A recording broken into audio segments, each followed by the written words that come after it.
A hate crime is reported nearly every hour in this country. These attacks not only harm the victim, but create a climate of fear in the group that's been targeted, causing damage that reverberates across entire communities. One of these communities is Patchogue, New York, an hour and a half from Manhattan on the South Shore of Long Island. There had been signs of trouble here in Suffolk County for years, but it was only after Marcelo Lucero's death that many people in this town began to look at the warning signs they had missed. It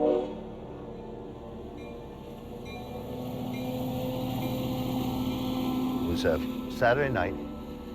My understanding was about 10 to 12, 5 to 12, when the call came into the ambulance company, that there was a man in the street that had been stabbed and was bleeding to death. Police discovered 37-year-old Marcelo Lucero, who was stabbed around midnight.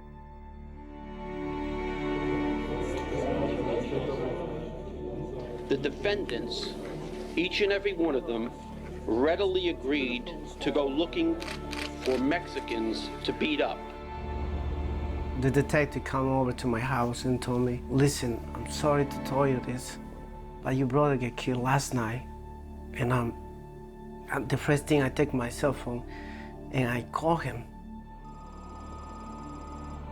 And they was ring the phone, but they don't answer. So I try again. I say, no, you're wrong.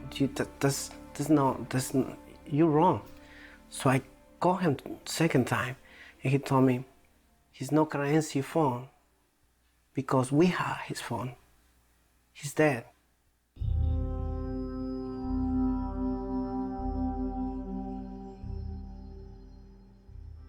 El sufrimiento es tan grande que ya no sé.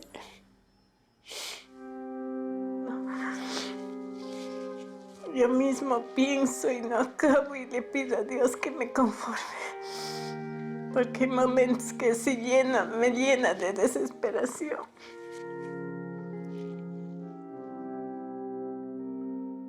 37-year-old Marcelo Lucero arrived in the U.S. in 1992. He settled in Patchogue, where he worked at a local dry cleaner. Marcelo sent most of his earnings home to Ecuador, to his mother and sister, who hadn't seen him in 16 years. It was a time of shock and mourning, and people in the community wanted to take action. A group of Ecuadorians formed the Lucero America Foundation to bring the immigrant community together and defend their human rights. Faith leaders mobilized their congregations. It's important just to call upon your flock to actually physically be with the people who are being terrorized, however that's to happen, whether it's to go visit their worship services or invite them into your synagogue.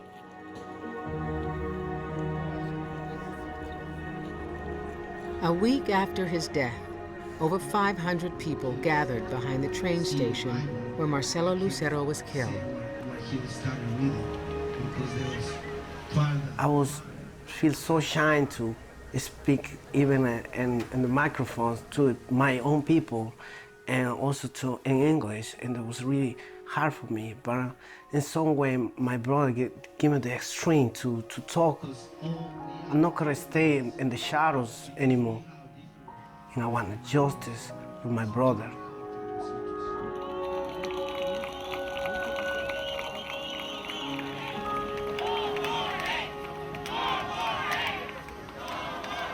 My friend had called me and said, you need to turn on the news. Our friends have been in a tragedy. I couldn't believe that any of that would happen, especially in our area, that anybody in my grade or anybody that I knew would possibly do that. It was as if somebody had struck me square between the eyes with a 2x4, because where the incident took place is a block and a half from Village Hall, and it's 2 blocks from where I grew up, and it's 2 blocks from where my dad had a store. I'm there all the time. You don't expect to find out that in the community you love, that something like this could happen.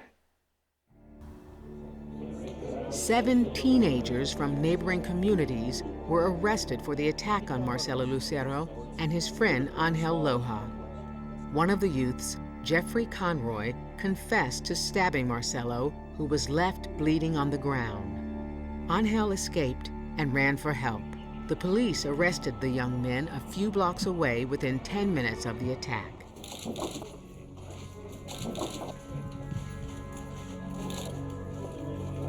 We have a group of 7 young men, teenagers. When you look at them in court, they're boys. Boys wearing their Sunday suits, who have been charged with a variety of crimes, including second-degree murder. They look like the kids on the lacrosse team and the kids on the softball team. They could be any kid. They could be my kid's best friend.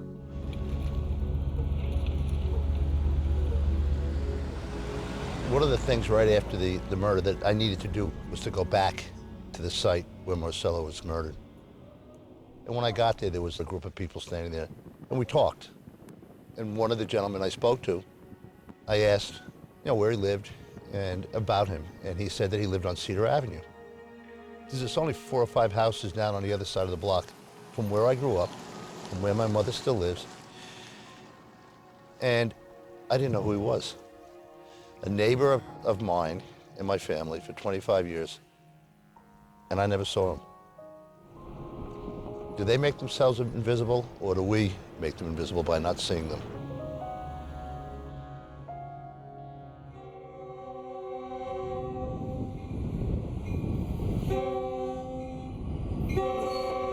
As the days went along and the breadth and the gravity of the situation became greater, I began to speak to more people. I went to a couple of restaurants in town and spoke to some of the workers in those restaurants. And you began to hear the stories of them being afraid to walk home at night. Is what happened that night what happens on a regular basis?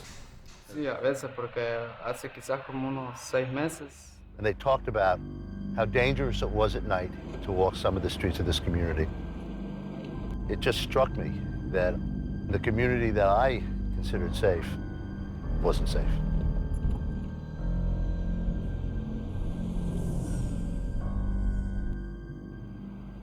We had students in our conversational English classes that meet at night telling us they were not going to be able to come anymore because they were actually afraid to walk 2 blocks to the library. They said, oh, well, there's a group of kids who, in bikes, and they attack you and they rob you, and this has been happening. And so I'm like, when did this happen? It happens all the time.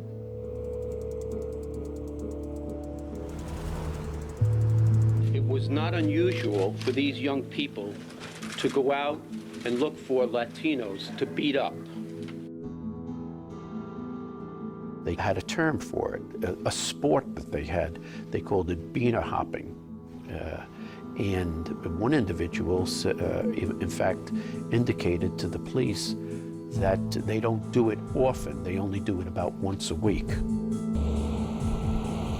Within weeks of the murder, Suffolk County Police assigned 2 Spanish-speaking officers to Patchogue. I understand. ¿No entiende? Now, the whole idea that you had these people, marauders, running around doing this for however many months before it came to light, part of that was, the victims being reluctant to reach out to us. The people here felt they couldn't call 911. And I was concerned about that, not only as a Hispanic, but also as a citizen of this country and also as a patrol officer.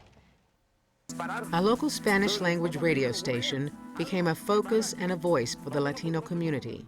I received a lot of calls from Patchogue, from other incidents that were never reported. They were like, please don't say my name on the air, but my brother or my mom coming out of the factory, she got harassed. Señora Quesada, lo que viene sucediendo, por lo que yo he escuchado, por mi comunidad de acá de Long Island, Connecticut y el sur de New Jersey que nos escuchan, es que muchas personas tienen miedo a que los vayan a deportar, tienen miedo de que los vayan a castigar. Es contra nuestras directivas si un oficial le pregunta a alguien por su inmigración. We need to express that to people. As the police department, it's the more information they have, it actually works for our advantage. Because if we don't know what's happening out there, we can't help. it became very clear that there was indeed a pattern here. It was disturbing that the police department missed it. It was disturbing that it was occurring. This was an open secret. This is an open secret. There are people who graduated from Patchogue in that class who participated in some of these beatings, you know, who will never know who they are. The silence that the young people or the teenagers have against the adult world, this is something that they talked about and boasted about with each other, but then they would go home and live normal lives with their parents. So you had this whole different universe going on and nobody taking a look at this and nobody knowing this. Someone like he should have died. He got what he deserved. I was shocked to hear that. I was just like, so you're saying if I walk out on the street and people are hunting African Americans, I get what I deserve? It was like, no, you're an exception. I'm like, I'm an exception.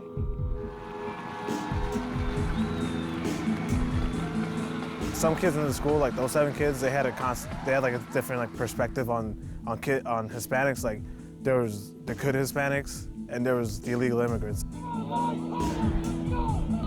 I had 2 really good friends that were involved with it, Jose and Jeff. Jeff, he used to stay in my house. He was on my football team. You know, he was a co-captain with mine, and it just really hit me right to heart because I mean, I'm 100% Mexican. You know, I have Spanish music going, and he never said anything to me about hating or disliking Mexicans or any kind of Hispanics. I used to tell him, listen, if you're gonna go hop a beaner, you know, I'm a beaner, come hop me. I don't think it's right and fair to just say everything is associated with our school. It is also our community as well. So how do we rise above and change those types of things? What do we do as individuals, as a group, as a community? In our school, we have a problem where everybody just follows one another. Like one person will say something and they'll just join in and not care what it is. They just go with it. It's hard to speak up. Like if someone makes a slur, it's like, I don't know, like I guess they think they sound cool, but it's kind of like, I don't know, like you don't want to really speak up to them and say, hey, like, what are you doing? Like, why are you saying that stuff?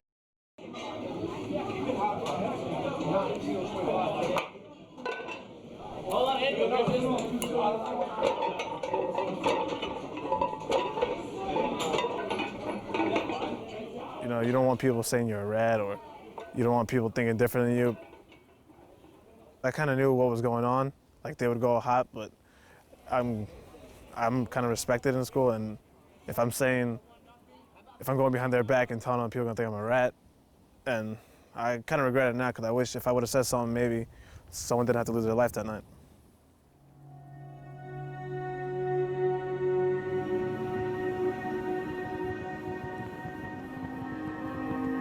The first night after the vigil that everybody really was mourning over his death, a few friends and I went down to the memorial site that they had. And I said to my mom, I was almost scared to go down there. And she said, why are you scared? I said to her, what if they think that everybody in our community is that negative and really like that, and everybody really is out to hurt a Hispanic person just because of their nationality and their race?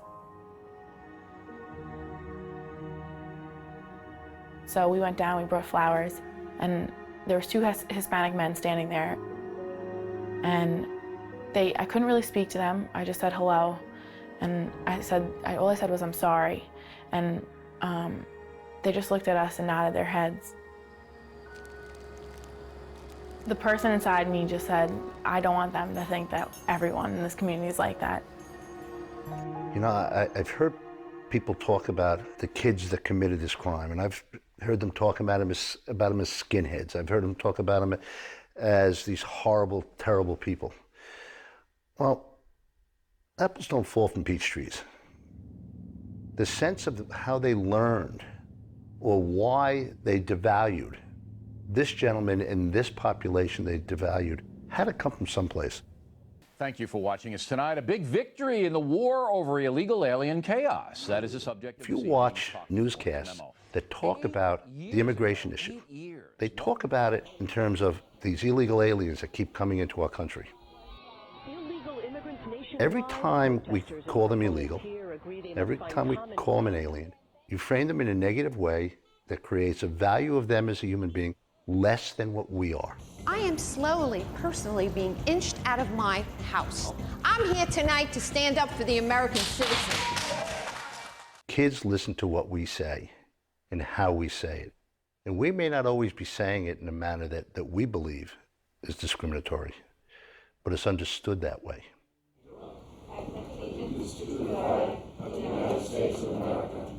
Patchogue's mayor and the village trustees were concerned about the influence of anti-immigrant rhetoric.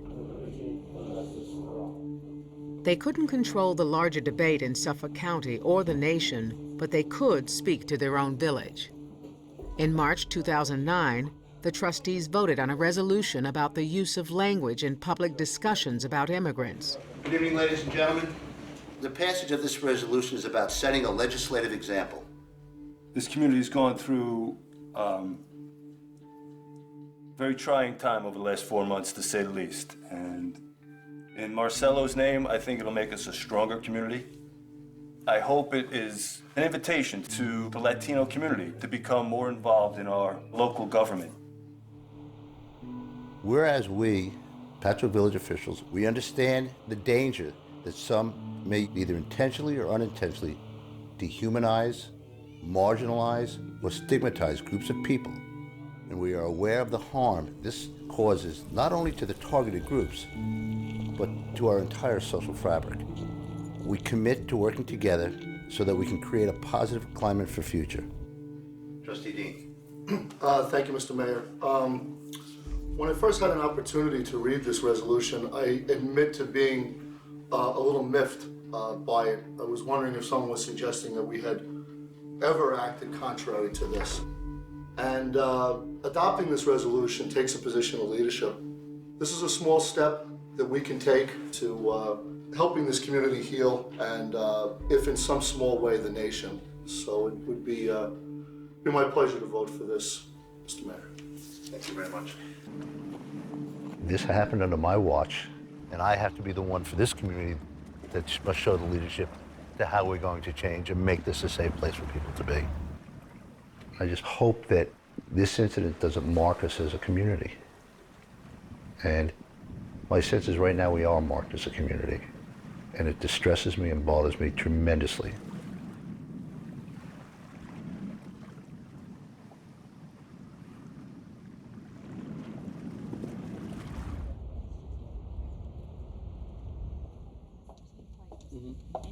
Over the next year, Suffolk County prosecutors built their cases against the 7 assailants. One of my jobs was to figure out what had happened, what actually had happened that night, what each of the defendants did, what motivated each one of them. All were charged with hate crime, assault, and conspiracy. One was charged with murder.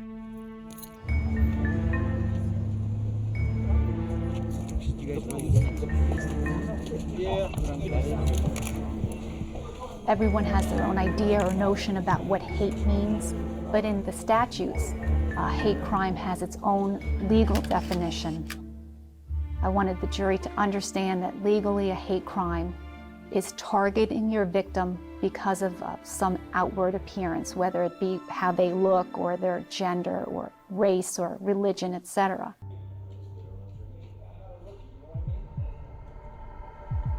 Six of the assailants pleaded guilty to hate crime, assault, and conspiracy, and were given prison sentences from 5 to 8 years. You guys have anything to say in Jose's defense? Anything to say? Jeffrey Conroy was found guilty of manslaughter as a hate crime and guilty of the attacks on Hector Sierra and 2 others. He was sentenced to 25 years in prison. What really struck me here was the sheer tragedy of this. You know, Shakespeare couldn't have written this. We heard letters that spoke a lot about the Conroy family and the contributions that they made to their community. You've got families totally destroyed.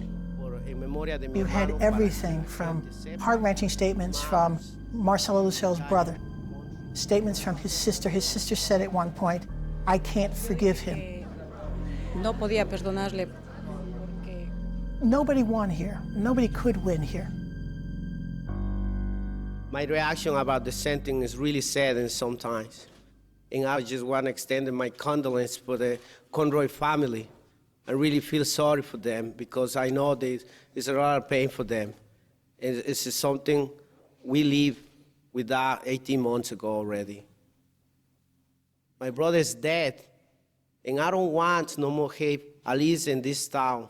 I don't want no more hate, no more violence for nobody else.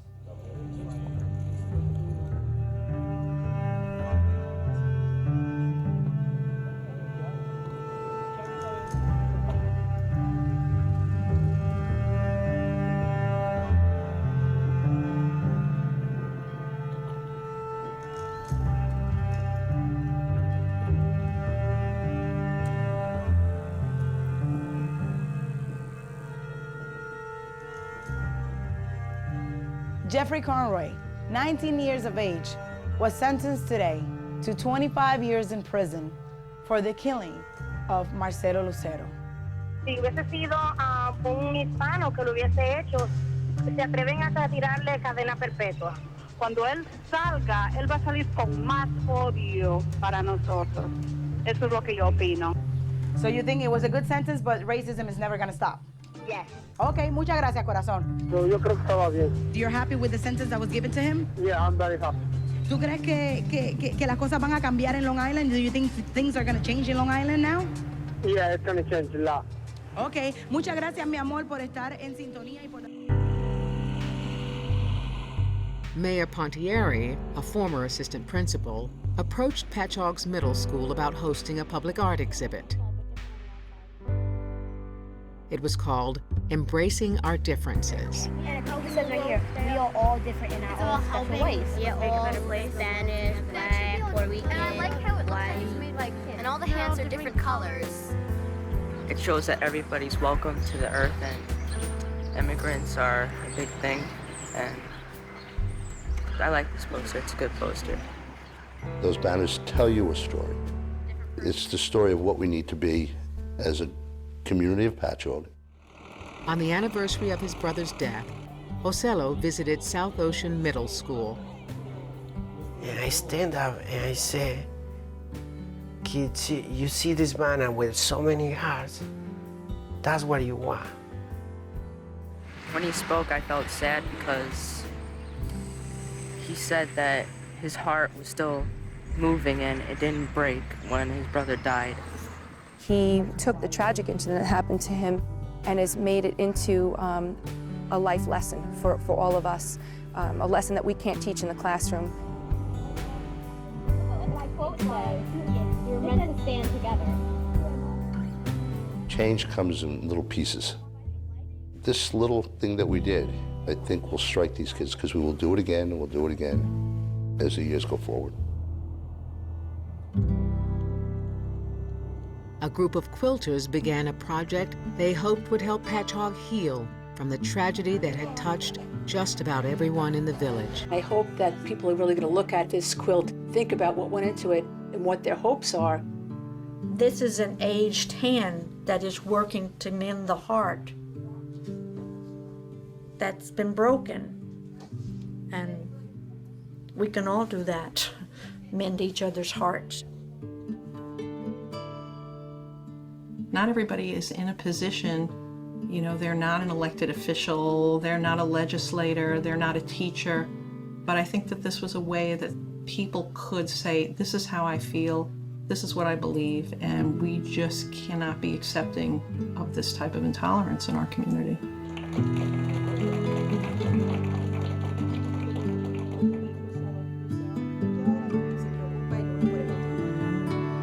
I feel much better like this, you know. I just want to say thank you, first of all, to everyone to create this quilt. I really appreciate it. But the point is, somebody had to get killed to get to know everyone here. Somebody had to die.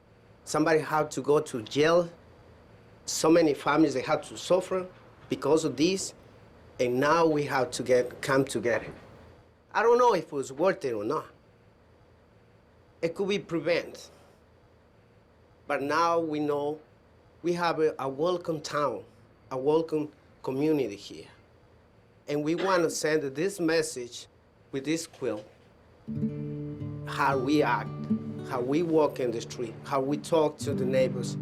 A message, not only for this town, for USA, everyone. And that's why I want to stay here in Pacho, because in some way, I grew up in this town.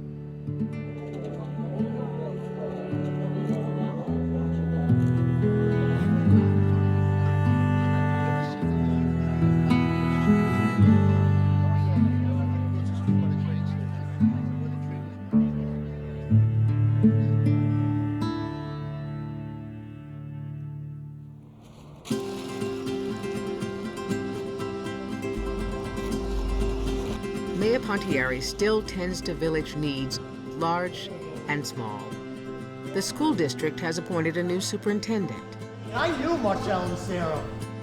The Lucero America Foundation continues to advocate for Ecuadorian immigrants and is active in village life. Officer Lola Quesada is teaching essential Spanish to police cadets.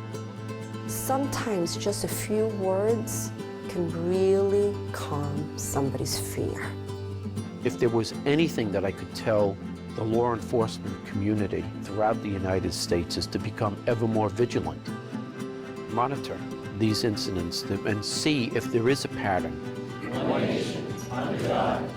We don't hear this kind of speech in our public places anymore. Good afternoon, ladies and gentlemen. In 2010, the community gathered again to mark the second anniversary of Marcelo Lucero's death. This area, by Village Board resolution, will forever be called Unity Place. Por siempre se llamará el lugar de la unidad.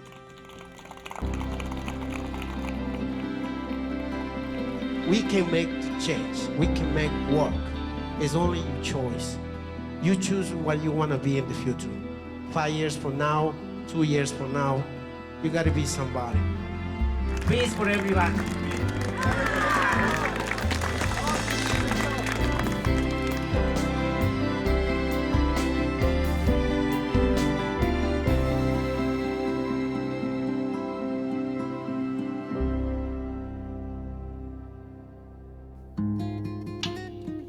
What will you do to stand up to hate in your town? Learn more and connect with others at pbs.org.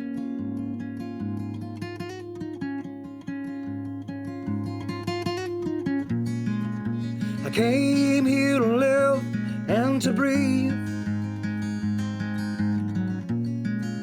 Will take more than I need. Perdóname, hermano. Perdóname, hermano. The mother sent a wire. These clothes are not yet dry.